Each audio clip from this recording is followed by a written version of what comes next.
Welcome to the Soul Archaeology podcast, a space for connection, resonance, witnessing, and learning.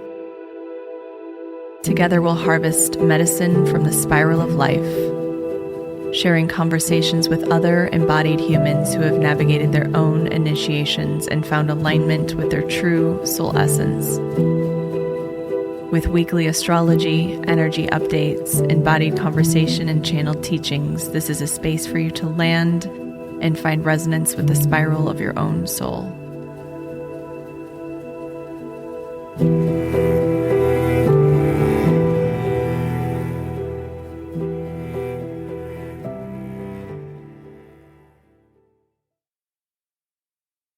Hello, welcome back to Soul Archaeology. Happy holidays. We are in that interesting liminal space between the different holidays and the last part of 2024. I always love this space. It feels a little dark, sometimes mysterious. It can be incredibly fruitful as far as our inner work and what comes forward for us.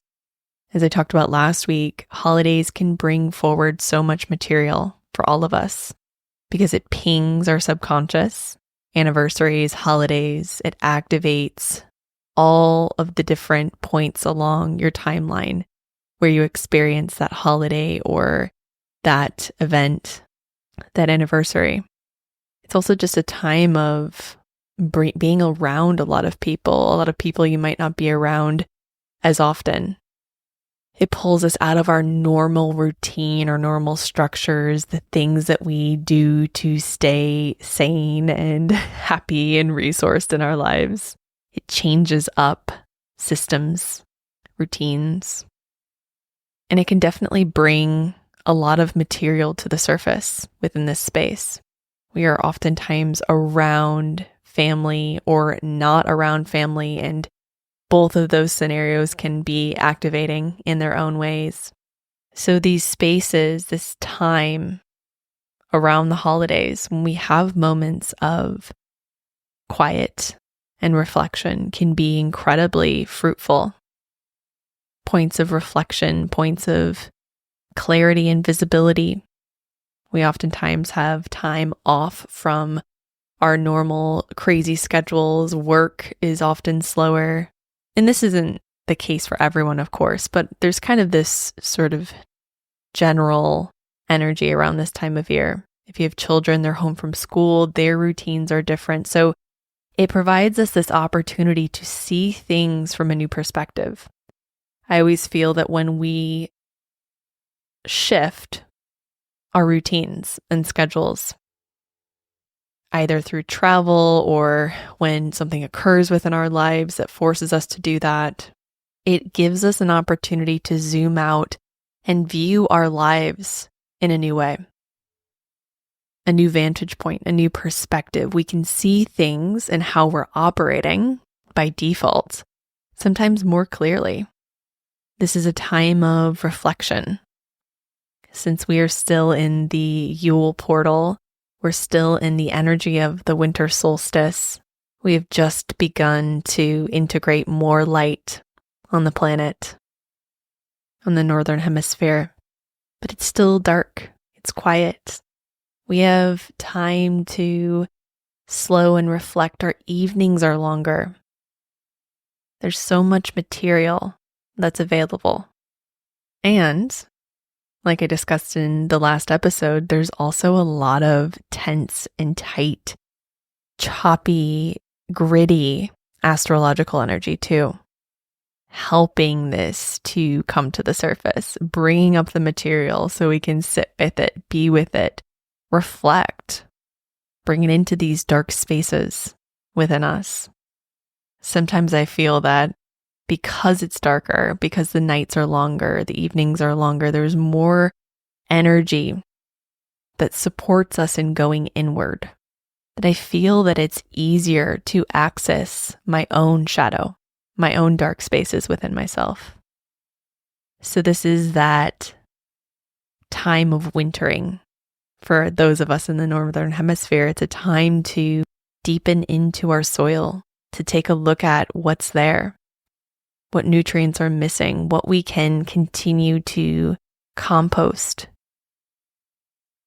within our lives, what needs to be added, what we need to create an optimal environment for growth in the new year, an optimal environment for expansion, for more light, more love, more abundance, more fruit.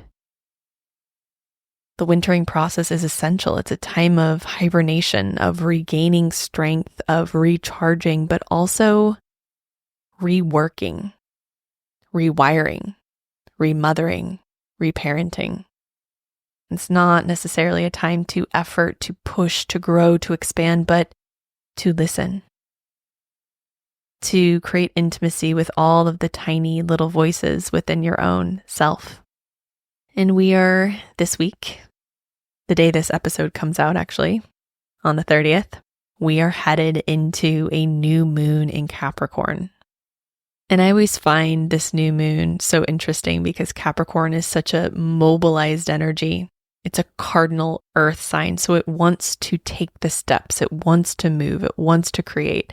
It's ready to action, mobilize, activate, create, build, and grow. We start the Gregorian year in Capricorn season. And Capricorn is the last earth sign in the zodiac.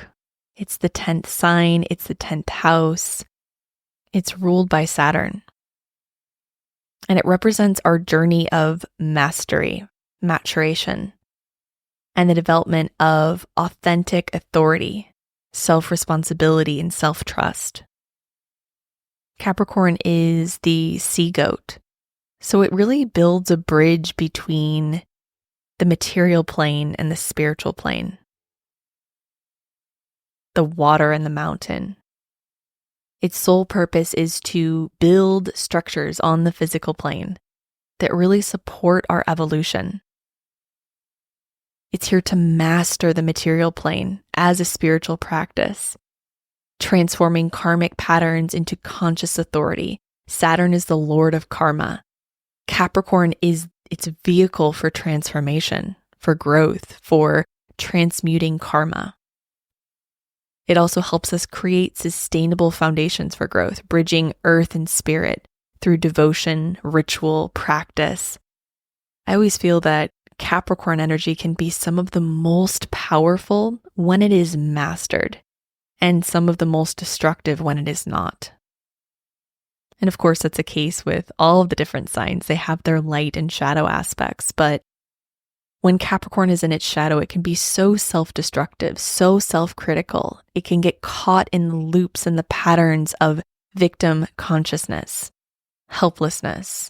That's why the last 15 years have been so intense, is Pluto's been in that subterranean space within all of us, examining how we move on the physical plane, where we fall into victim consciousness, where we fall into nervous system collapse, where we are unable to take the reins of our lives, or where we allow society's rules to decide who we are and how we move through this world, this lifetime.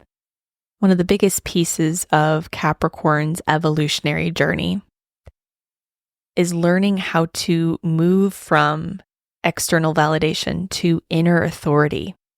How can we actualize our lives through practicality, through ritual, through a practice, through routine, through the physical plane?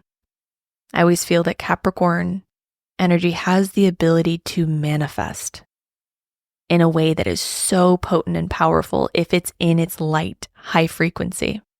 And it's always so tempting this time of year to begin to set new intentions, get very clear, start the new year, 2025, with a fresh start. But we are beginning the year with a Mars retrograde.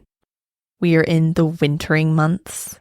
We're experiencing a Saturn and Jupiter square, a Mars Pluto opposition at the end of this week. There will be a lot of pressure to act, to change, to jump in and create, but it's actually a really important time to reflect, to distill, to get very clear.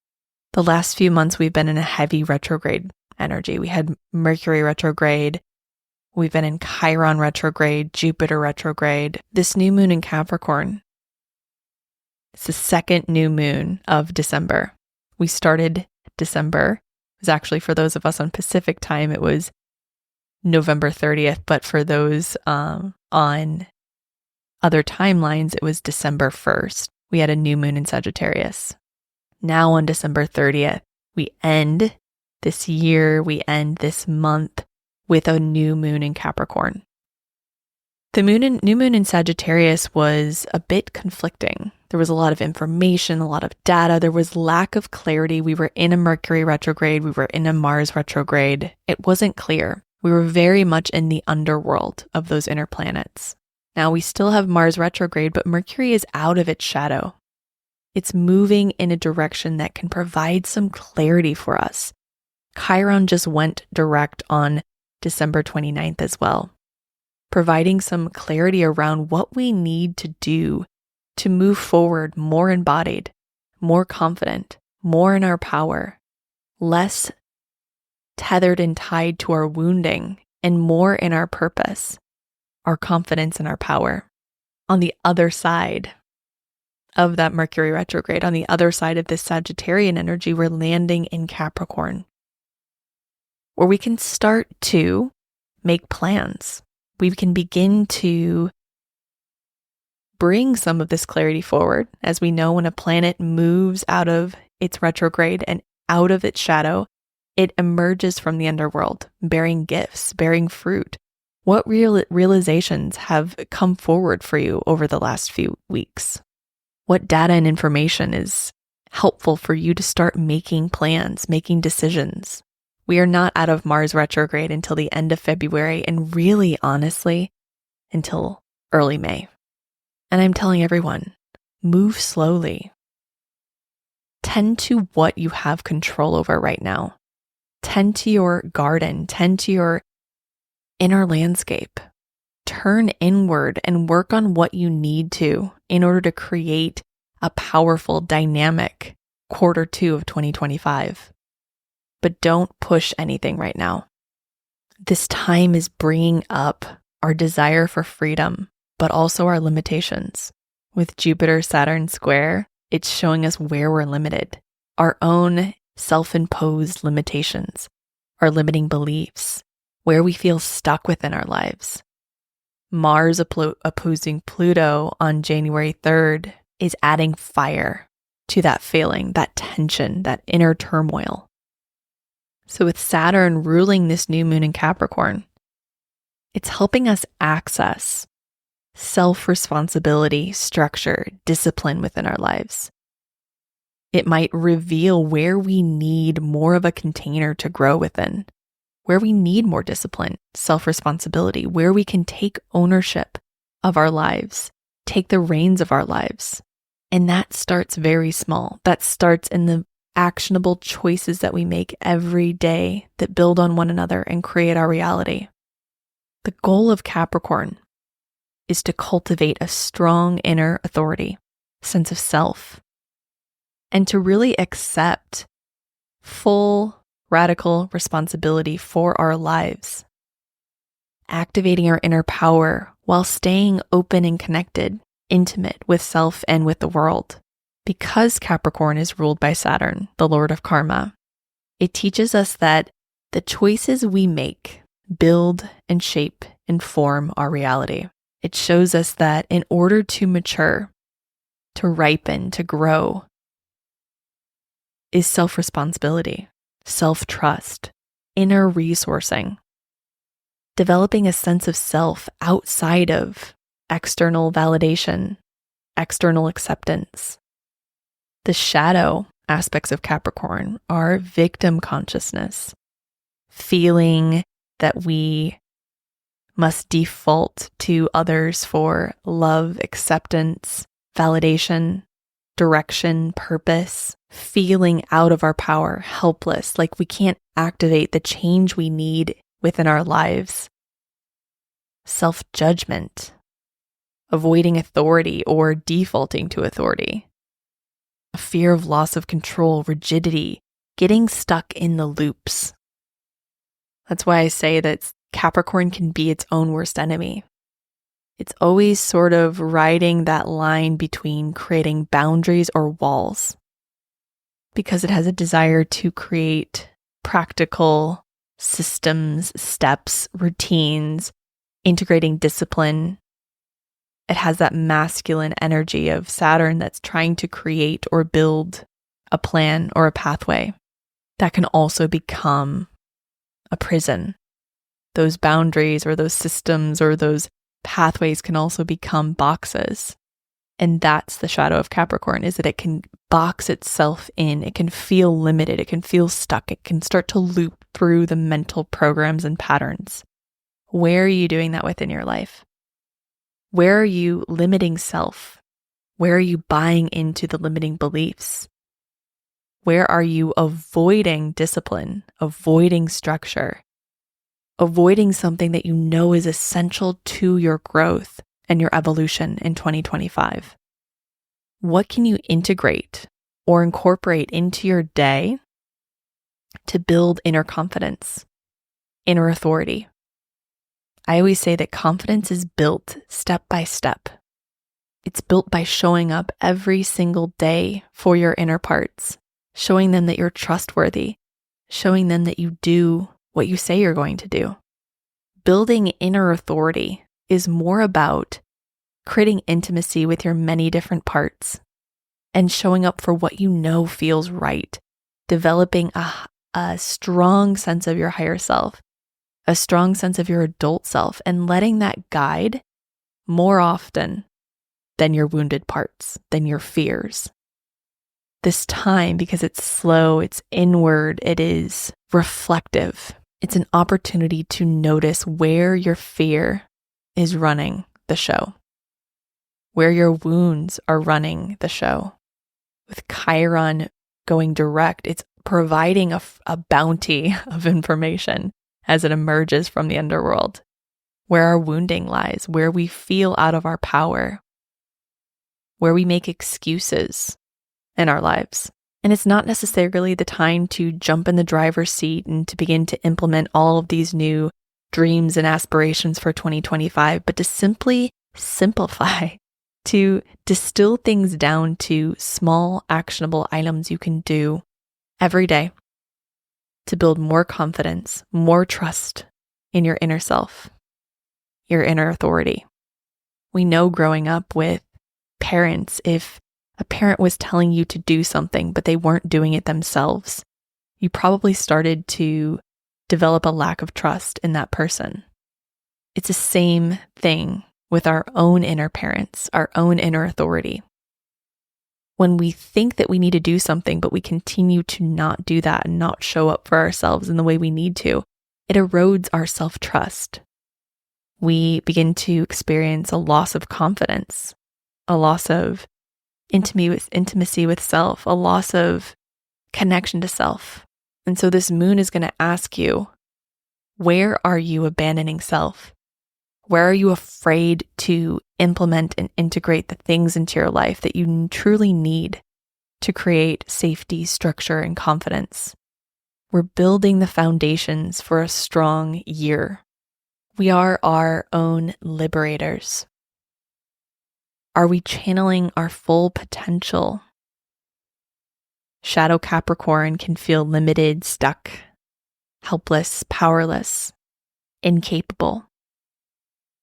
Where are we playing into this narrative? What have we realized over the last month since the new moon in Sagittarius? What data have you excavated from the underworld of Mercury? 2025 is the year of breaking free. I'll do a full 2025 forecast episode later this week, breaking down the energy of this year and really the next few years that kind of project us into a completely different timeline. But what we're doing now is cultivating strong foundations, practices, routines that support us in building healthy nervous systems, immune systems, and vehicles to enter into this next timeline. Later this week, we also have Mars and Pluto opposing each other. It's exact on January 3rd. It's been building throughout this month. They've been in very close contact with one another, building this tension pattern. The last time they were opposing each other was on November 3rd. But because Mars is retrograde now, it's subterranean, inward, it's giving us a new perspective on this energy. It's bringing up subconscious material around power, control, direction, purpose.